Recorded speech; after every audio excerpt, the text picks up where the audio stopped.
Hello once again. This is Coach Merbs ng Mervin Lego channel. I will be discussing today human rights. As I have mentioned previously, sabi ko sa inyo na after we discuss with the techniques, I will be discussing with the human rights.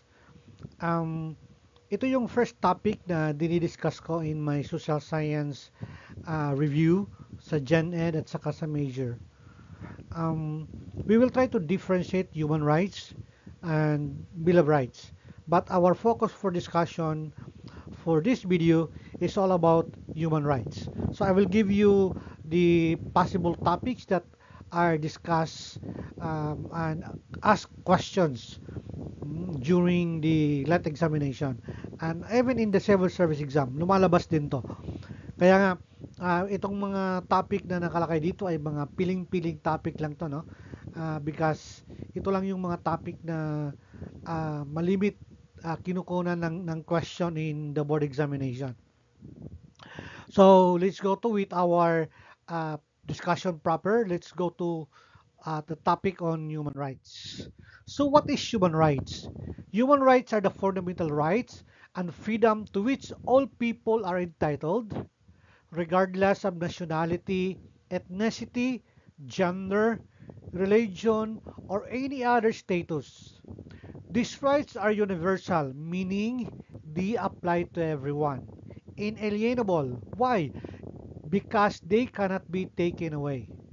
Again, it is indivisible, meaning no right is more important than the other. And interdependent because they are connected and dependent on each other. So, ibig sabihin, everybody is given this right, these human rights.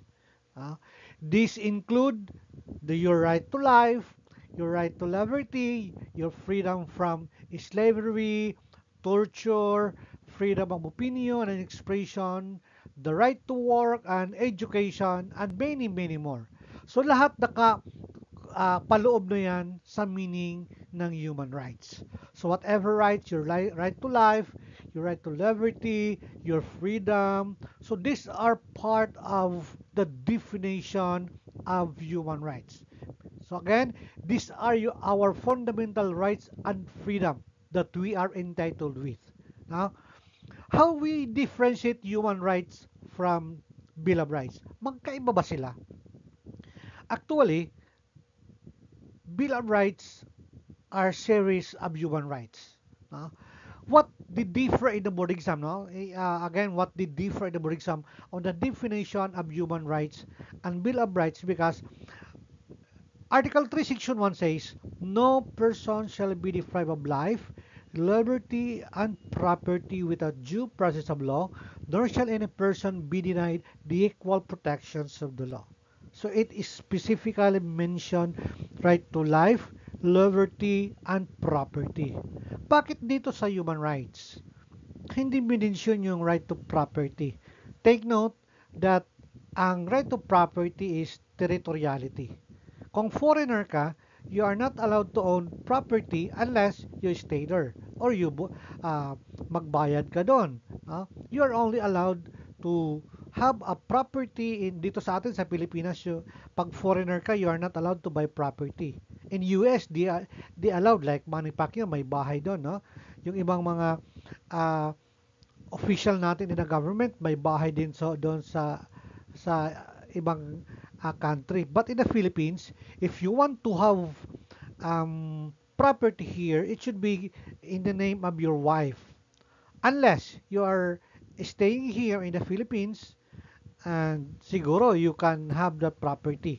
So it is specifically mentioned dito. These are our fundamental rights and freedom to which we are entitled regardless of our nationality, ethnicity, gender, religion, or any other status. Kaya nga no, yung mga LGBTQ natin, plus, no? You're asking for their specific rights. And that is part of their human rights. So how do we differentiate human rights from Bill of Rights? So Bill of Rights are rights under Article 3 of the 1987 Constitution, which is a declaration and enumeration of fundamental individual and privileges designed to protect citizens from government abuses and limitations on state power. It ensures rights such as due process, equal protection, freedom of speech, religion, and protection for the accused, thereby balancing the individual's liberties with the government's authority.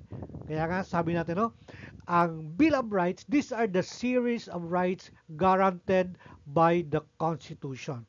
So, again, it is provided for under Article 3 of the Philippine Constitution. It is a declaration and enumeration of the fundamental individual rights and privileges designed to protect citizens from government abuses and limitations on the state power. Sabi nga natin, no, government cannot take private property without payment of just compensation. So dapat babayaran kung ang property mo ay nakapangalan sa iyo. If the government want to use it, no, the government cannot use it without paying, no, the proper amount of the property. So it should be payment through just compensation. Though it is the right of the government to take uh, private property for public use. Pero dapat bayaran pa rin ng gobyerno. So this is where ang human rights and Bill of Rights differ. No? They differ from application. So Bill of Rights is applicable to all. Bill of Rights is also applicable to all, but it is embedded or embodied under Article 3 of the 1987 Constitution under the provisions on the Bill of Rights. Okay, let's continue. What are human rights education? So when we talk of human rights education, it is concerned with issues on both areas of civil and political rights and economic, social and cultural rights founded on internationally accepted human rights obligation to which the Philippine government is a state party. So meaning to say, pag ang foreigner andito sa Pilipinas, this should be taken into consideration. Kailangan they should be safe. Kung maglalakad sila sa kalsada, dapat they should be safe. Kung kakain sila sa tinda sa restaurant, no, there should be no discrimination. Kasi it is where the human rights comes in.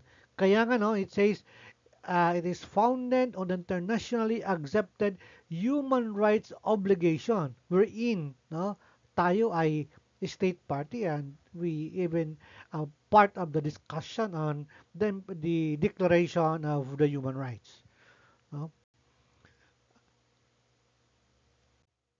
So what do we have in the convention of the right of the child? When we say Convention of the Right of the Child, it is said to be a hard laws compared to declaration, guideline, standards, and recommendations of the United Nations, which are considered as soft laws because it legally binds states who ratified the treaty. Take note, ha. Convention of the Right of the Child, no, is legally binded to all states.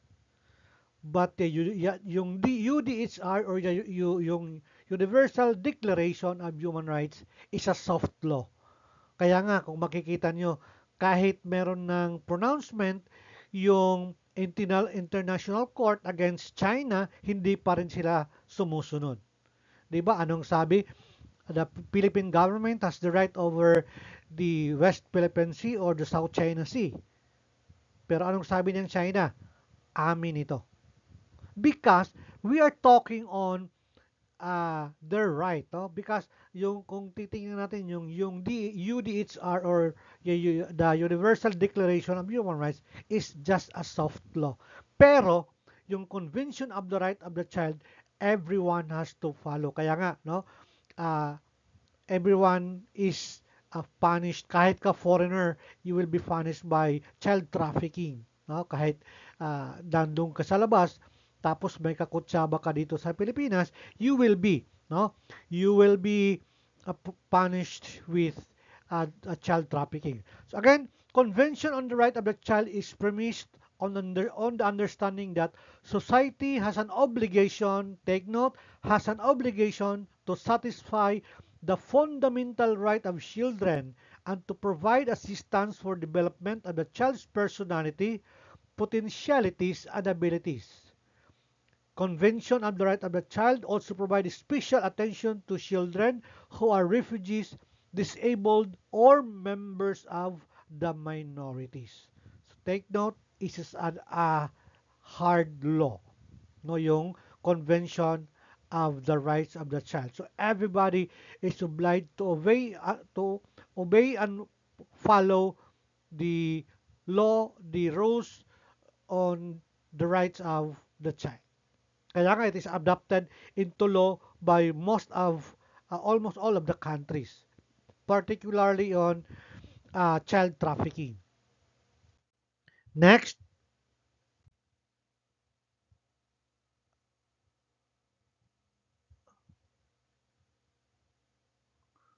the concept of human rights has deep historical roots, but shaped by the aftermath of World War II and the establishment of United Nations in 1945.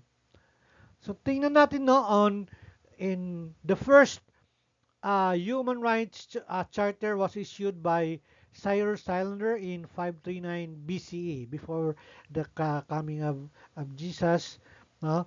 Um, Issued by Cyrus the Great, promoting religious freedom and the right of conquered people. So kahit yung mga nahuhuli nila or nadadakip nila, they were even given the right. And they have also given the right now by Cyrus the Great, the right to have their religion. Then, under the Magna Carta of 1215, it says it limited the power of the monarchy and established legal rights for free men, laying the groundwork for constitutional governance. So dito, yung mga monarch, hindi na sila binigyan ng full authority. Kung titingnan natin, kahit ngayon, ah, symbolic na lang no, yung monarchy. Ang nagpapatakbo na are really the states. In the monarch system, meron na rin sa may monarchy, meron na silang uh, prime minister, no? Sila na yung nagpapalakad ng gobyerno, or House of Commons or the House of Lords. So as the one who run the government. In 1789, the Declaration of Right of Man and Citizen. This French Revolution document, this first French Revolution document emphasized freedom of speech, equality before the law, and the sovereign of the people. So dito, we're already given, no? The people are now given their sovereignty. They have now equality before the law. Wala nang mahirap, wala nang mayaman. Lahat ay equal na before the law. No? At lahat, we're given the right to say, no? They have now given the freedom of speech.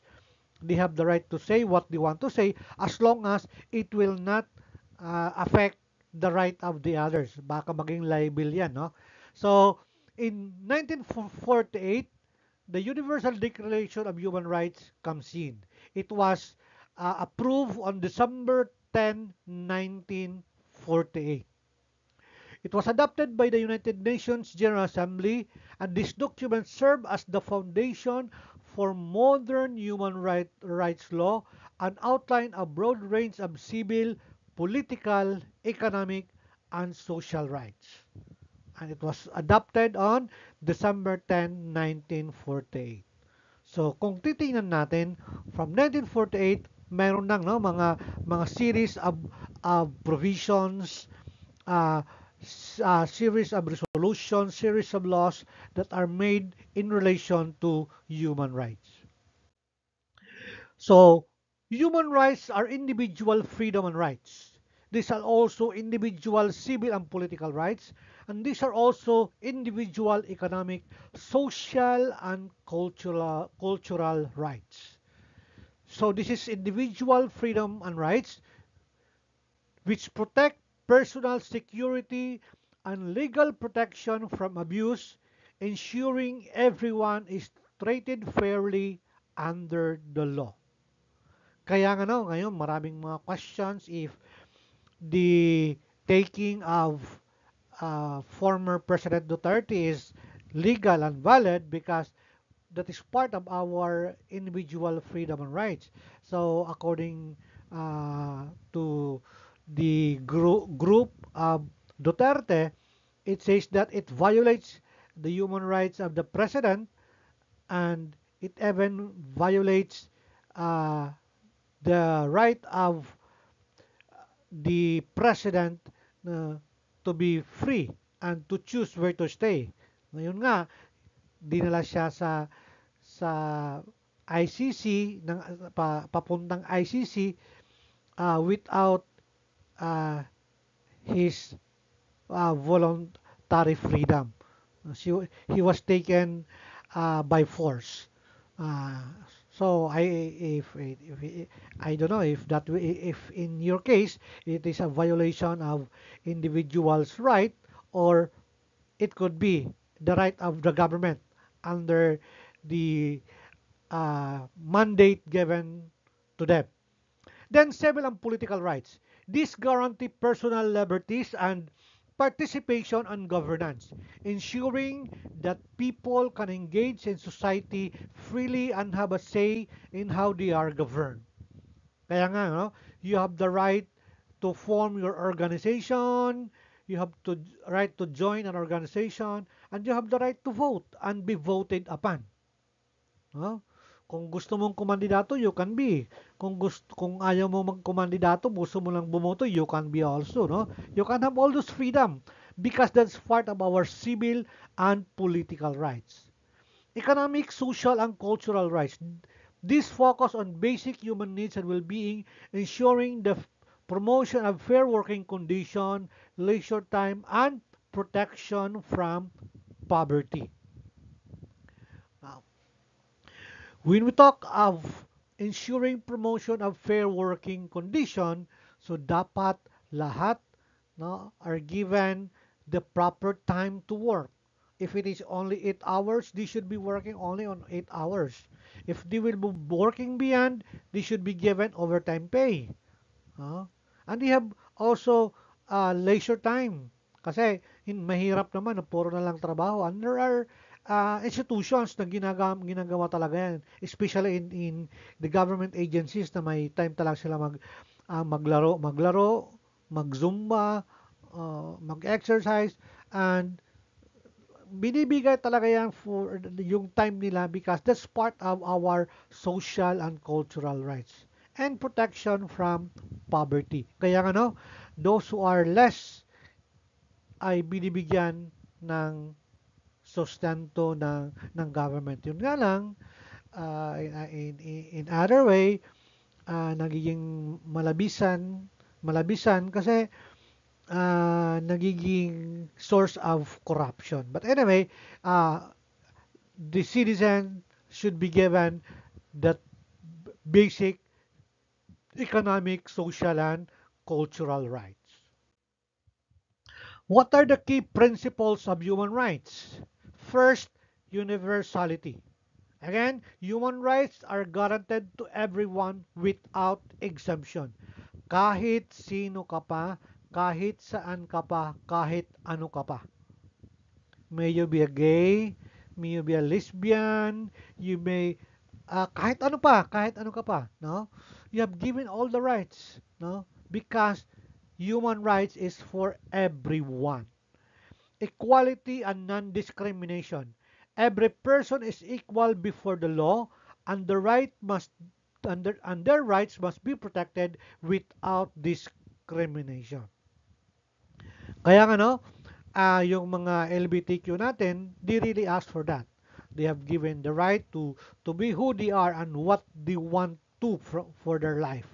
And binibigyan naman sila. And yung mga nanay natin, sinusuportahan din ng government, no? Ah, mahirap man, may kaya man, so they should be given equal treatment in the hospital. So that's part of our equality and non-discrimination. Accountability on the rule of law. So governments and other authorities must respect and protect human rights. And there must be legal avenues for individual. Kaya ano, bakit ano ba yung kaso ni former President Duterte is a violation of human rights. Dahil maraming namatay during the war on drugs. No? Kaya nga, yung kaso sa kanya is crime against humanity. Though, I don't know how it will count on crime of humanity is 36 a crime of humanity. Uh, 100 is a crime of filed against Duterte on crime of humanity versus the 112 million Filipinos. Uh, Siguro let the law and let the authority decide for it. But anyway, I'm just mentioning that because that is part of the accountability and our role of law. Everyone is not exempted. Kahit presidente ka pa, vice president ka pa, congressman ka pa, no one is exempted before the law. Now, let's go to the rule of government. What is the rule of the government? No? The rule of the government have legal and moral responsibilities under both domestic and international law to ensure that everyone within their jurisdiction enjoys their human rights. So, first, they have to give the respect, they have to protect, they have to fulfill that obligation. Government must not interfere with or violate human rights. No? So kung naglalakad ka, hindi ka pwedeng basta dakpin na lang ng sino man, ng authority, nang wala ka namang ginawang kasalanan. No? Unless kung may curfew, and minor de edad ka. Pero kung wala kang kasalanan, you should be respected. Then, government must protect individual from human rights abuses by third parties, no? Like kung illegal dismissal, no, uh, from your company, no? Bigla ka na lang tinanggal, no, ng may-ari ng kumpanya. So you can file a case for illegal dismissal, and government will help you through DOLE, no? To the Department of Labor and Employment, because government should protect you, no, from your work, from your job. So you are protected by law, and that is one of the rule of the government in the protection of one's human rights. Then government must take uh, possibility to ensure the realization of the rule of the government, no, on the enjoyment of everyone's human rights. So again, government should respect, protect, and fulfill their obligation for everyone's human rights. What are the rule of the citizen? Yung tayo naman, ng mga tao, no? So again, awareness and advocacy. Citizens need to know their rights to claim them. Kaya nga, in school dapat talagang itinuturo yung Bill of Rights natin, no? Everyone should be given their rights, no? Everyone should know their rights. It is embodied in Article 3 of the Philippine Constitution. Um, in uh, right to vote, na embodied din yan sa ating constitution, that every individual 18 years old and above should be given the right to vote unless and until you are uh, an offender of the law and you will not be given the right to vote. Pero hanggang you are not proven guilty, you still have the right to vote, no? So that is one of the necessary rule of the citizen on the awareness and advocacy as far as human rights is concerned. Kailangan alam talaga natin yung basic rights natin. Then supporting human rights defenders. Non-government organizations play a watchdog role and often provide support to victims. Marami tayong mga organization on human rights na tumutulong for those who are suffering from injustices. Then participation in a democratic process. So active citizenship involves voting, engaging in public consultation, and holding leaders accountable. Kaya nga, no, sa ngayon nga yung issue ngayon ng mga tao clamoring for uh, the responsibility of those people, no, about the um, ghost project ng flood control, and yung ang laking pera na winalda sa government.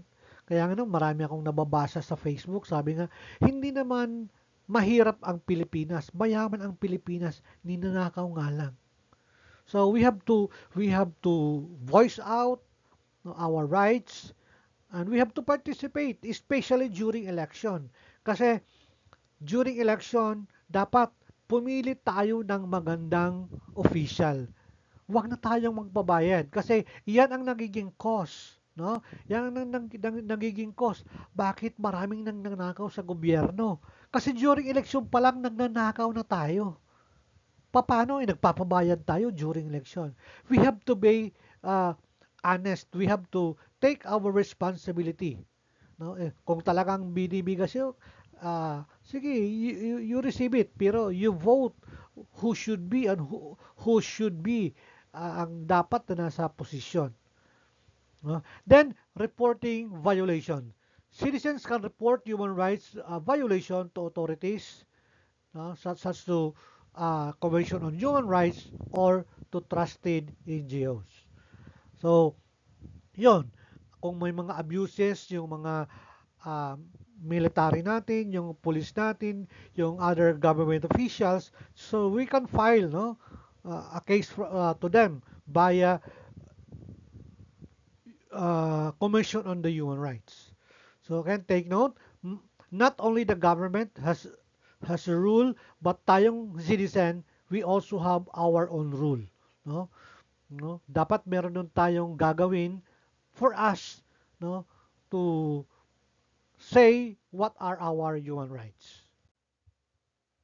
According kay Mother Teresa, human rights are not just a privilege conferred by the government. Take note, they are every human being's entitlement by virtue of his humanity. Kaya nga tinawag tayong human. Kasi these are all our rights. But take note again, no, mga kaibigan, mga kapatid, no, my dear students, kailangan, no, we really have to think a bit kung ano yung mga rule and rights natin. Because in that way, we can only, no, we can only share and we can only participate on what we have and what we know on our human rights. So, we have done with our discussions on uh, questions on human rights. Let's try to have sample board questions, no?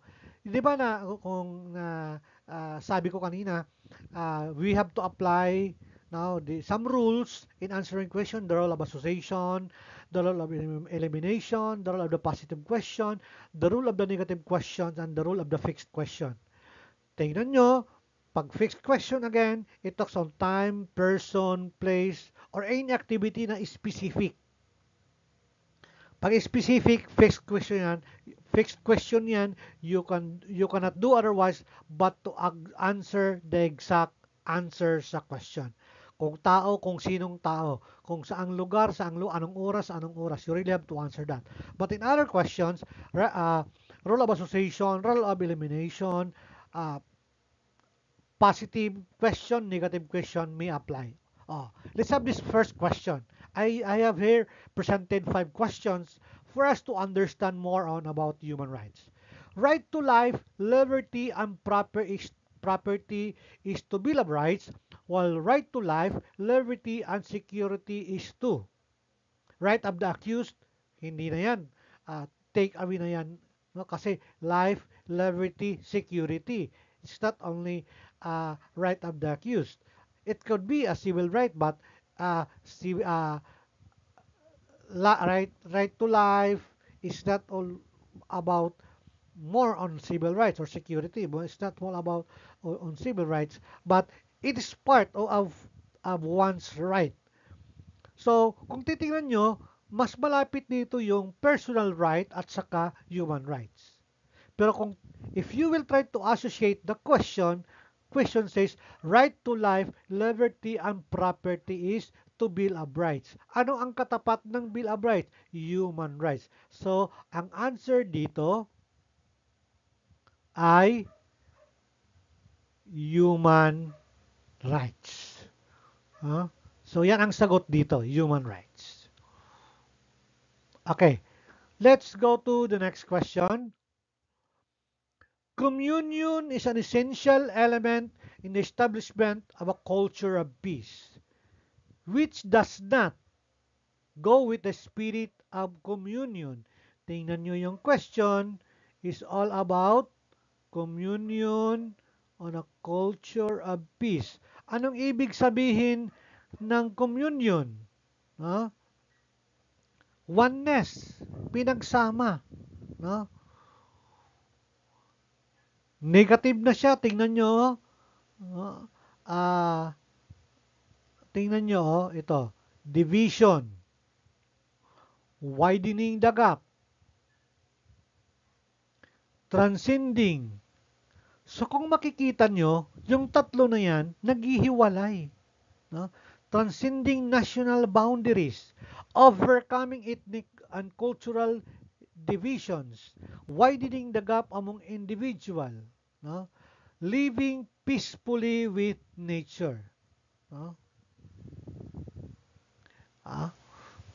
So, asan dito yung tamang sagot? Again, the question is communion. Living peacefully with nature. That's also in communion. But take note, the question is does not go with the spirit of communion. So, ano ang magiging sagot natin dito? Ito yung pinaka does not, widening the gap. Pag sinabi mong living peacefully with nature, you go with the nature. Pag sinabi mong transcending national boundaries, magkakahiwalay sila. Pat pinilit pinagsama, that is transcending. Pag sinabi naman natin overcoming ethnic and cultural division, magkaiba sila, no? Ito yung kultura ng Muslim, kultura ng Kristiyano. So, pwede niyang pagsamahin, no? Overcoming their ethnic and cultural division. Kasi kapwa tayo Filipino. That could be. But widening the gap among individual, hindi mo yan pwedeng pagsabahin. Bakit I mentioned kanina, no? Na yung, sir, bakit yung, Coach Mervin, bakit yung transcending division, widening the gap, ay against against communion. Kasi I just choose the words na transcending, division, and widening the gap. Hindi pa tayo sumasagot sa question. Patingnan nyo yung question says, which does not go with the spirit of communion. When you transcend national boundaries, magsasama na yan. If you overcome ethnic and cultural division, magsasama na rin yan. If you live in peace with the nature, maganda yan kasi kasama ka ng nature. But when you widen the gap, when you widen the gap, hindi mo yan pwedeng pagsamahin. So the answer on this question is letter D. Okay, let's continue. A child after birth has a right to a name.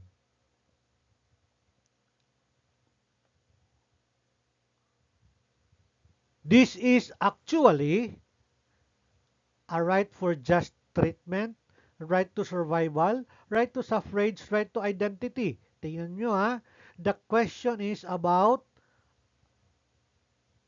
right, uh, right to a name.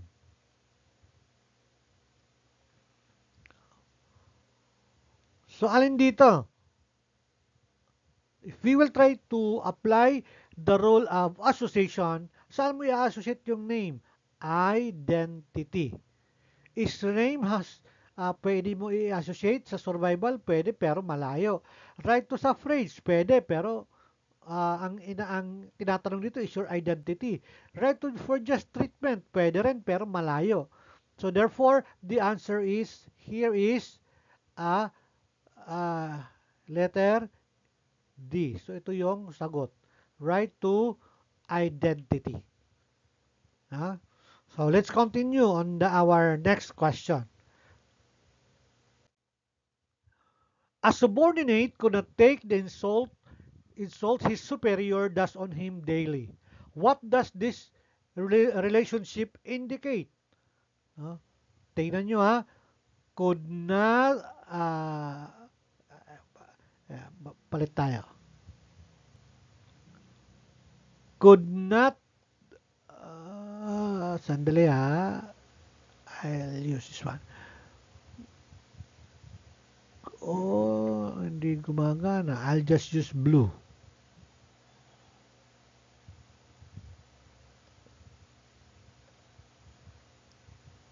Could not take the insult. No? What does this relationship indicate? No?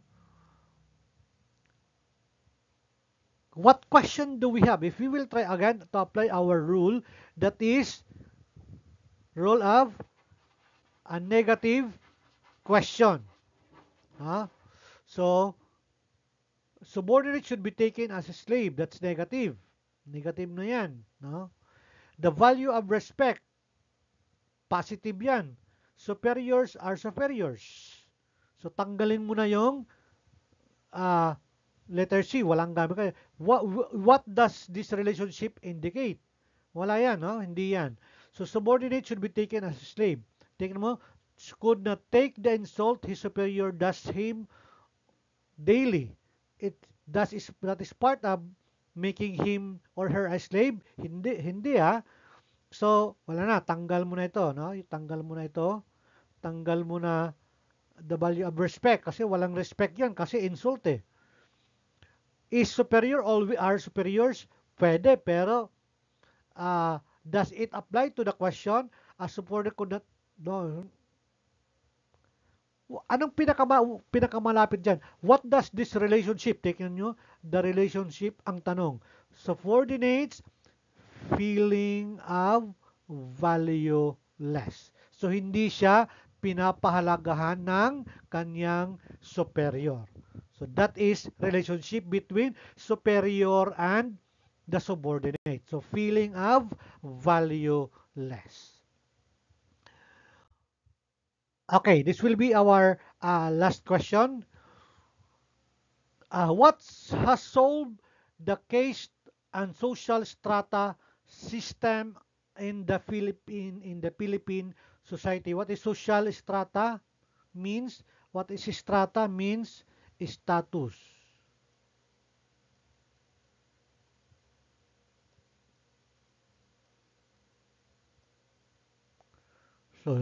So social strata means status, no? The hierarchy. No? So anong makakasolve ng social status in the Philippines? School for the handicap, pwede to.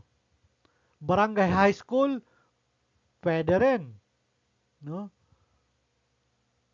Then barangay empowerment, pwede rin. School in every barangay, pwede rin. Meaning the question is positive and all the choices are also in the positive. Pero no, we need to eliminate and we need to also to associate. The question is social status, no? School for handicap, meron bang status diyan? Maybe, pero kung titingnan mo, sila lang ang nandoon, puro lang mga handicap. So, no level of strata or no level of status. How about barangay high school opened? Could it be a status? That could be, no? That could be. How about barangay power empowerment? That could be, no? That could be also. How about school in the barangay? Tingnan nyo, ang pinakamalapit dito, ang pinaka-correct na answer dito is ito, no? School in every barangay. Bakit? If we will try to solve the caste and social strata, no, in the Philippine society, wag mo nang no patrabilin, wag mo nang pabiyahin yung ibang barangay. Yung ibang barangay maglalakad ng 1 hour para lang makapunta sa isang barangay o tatawid pa ng ilog para lang makapag-aral. So there must be a school in every barangay to solve the caste and social strata. Bakit? Lahat matututong sumulat, no? Kasi pag marunong silang sumulat, pag may school lahat ng barangay, so the barangay will be empowered. The people in the barangay will be empowered. No? And then, it can also support for school for handicap. No? Then, again, barangay high school may be open. Kaya nga sabi natin, there must be school in every barangay. Anong ibig sabihin dito sa presentation? Meaning to say, B, C, and D is already included in letter A. Kaya the answer here is school in every barangay. Okay, so these are no the topics that we have discussed. And so our next topic for again for discussion after human rights will be Bill of Rights. Salamat no for giving time uh, in list pag-browse dito sa content natin. I hope na it add on your knowledge about human rights and sana makatulong yung discussion natin pati yung questions na I presented and sana makatulong din sa inyo yung mga technique na mention natin. So again, if you have some question on the presentation na uh, binigay natin, you can message me no sa sa ating uh, channel dito just comment below and I'll try to answer all your questions.